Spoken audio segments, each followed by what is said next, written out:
resumindo o seguinte, o país mergulhou naquele movimento. Sim. De lá para cá se desorientou. Aí está aí, dividido em torno de guerra cultural.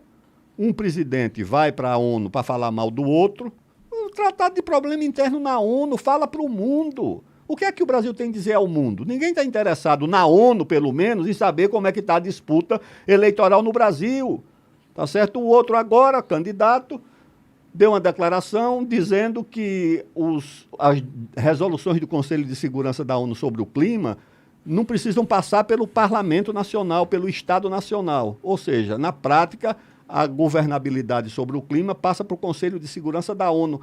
Isso é uma coisa completamente absurda, o presidente Lula. Sério? É. Caralho, o cara tá maluco, mano. Disse numa entrevista lá na CNN, o entrevistador perguntou: o que é que o senhor anuncia essa questão internacional? Ele disse: não, isso aí precisa que no Conselho de Segurança da ONU bote um africano, bote um latino-americano e que as resoluções não precisem passar pelo Estado Nacional.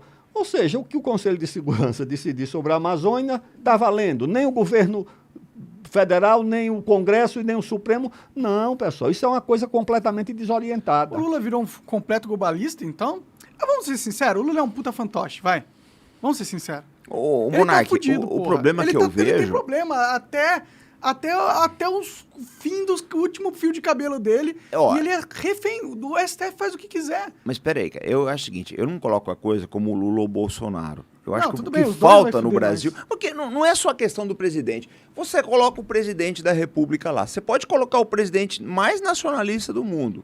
Se você continuar com essa história que nós temos aqui de Banco Central independente, você colocar um ministro da Fazenda que está antenado com interesses de bancos, aí não vai mudar nada. Pode ser o presidente mais... Entregue o meio ambiente para as ONGs. Exatamente, não muda nada. A Embaixada da Noruega. Esse é que é o problema. Nós não temos, o que falta no Brasil é a força de um movimento que empodere um presidente nacionalista. Só que o Lula nunca vai poder ser nacionalista. Mas o Monark, a gente você vai precisa... ter que comprar briga com a oligarquia. Peraí, você tem um rabo preso a gente tem que deixar de lado...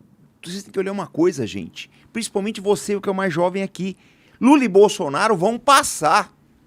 Eles vão passar. E o Brasil, como é que fica? Eu fui dar uma entrevista numa rádio, esses dias o assunto foi para isso. Eu falei, gente, para mim, Bolsonaro, Lula, todo mundo vai passar. Daqui a 10 anos é outro. A gente tem que começar a pensar o seguinte, o Brasil, como é que fica nessa história toda? Como é que fica o interesse brasileiro?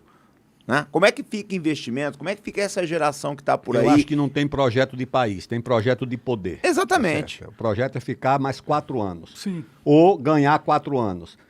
Lamentavelmente é isso, tá certo? Eu não tenho nada pessoalmente nem contra o Lula, eu fui ministro, sou grato, respeito. Contra o Bolsonaro eu também não tenho, fui colega dele, deputado, nunca tivemos nenhum problema. Ele até defendeu o meu nome para o Ministério da Defesa quando o Lula assumiu, porque, inclusive, votou no Lula no segundo turno. Então, não é esse o problema. Não é discutir o país, pessoas. Né, ministro? O problema é do país. Ou seja, a limitação é Isso lembra uma história, viu, Monark? Dos anos 50, do futebol carioca. Havia um grande jogador chamado Heleno de Freitas, que tinha um apelido de Gilda, por causa de um filme famoso da época. Ele jogava no Vasco. E o Vasco tinha 2 pontas. O Ipojucan, acho que era um pernambucano, e o Chico, um ponta direita e outro ponta esquerda. E o Heleno de Freitas tinha um temperamento muito forte, tipo assim o Edmundo, que jogou no Palmeiras e no Vasco. Edmundo Animal. Isso. O técnico do Vasco, nos anos 50, era o Flávio Costa. E naquele meio, num treino, o Heleno saiu do treino. Aí o Flávio disse, por que você saiu do treino? Ele disse, porque o Ipojucan e o Chico não me passam a bola. Eu disse, mas você brigou com eles? Disse, não. E por que eles não passam a bola? Aí ele disse uma frase genial e muito malvada. Ele disse, o Chico não passa porque não quer e o Ipojucan não passa porque não sabe. Ou seja, no Brasil, às vezes, tem governo que não faz porque não quer, porque tem compromissos com os aparatos de ONGs internacionais. E outros não têm força para fazer, porque são governos fracos. São governos que não têm energia suficiente, apoio político suficiente para fazer aquilo que quer. E o Brasil precisa de governos fortes, com uma agenda correta. Isso é o principal desafio do nosso país. Que é a última coisa que o globalismo quer, é um governo forte, né? É a última coisa que o globalismo, imperialismo, quem estiver ouvindo a gente aí, é a última coisa que eles querem, é um governo forte que vai contrariar os interesses Porque deles. estados nacionais fortes são o contraponto daquilo que é exatamente o mercado global, universal, sem limites, sem fronteiras, onde as mercadorias e o capital possam circular livremente. As pessoas não vão poder circular livremente, tá certo? Isso. Ninguém quer um país... A tecnologia também não, o conhecimento também não. O conhecimento vai ficar preso a patentes, vai ficar preso à proteção industrial. Não se tiver na China, né? Exatamente.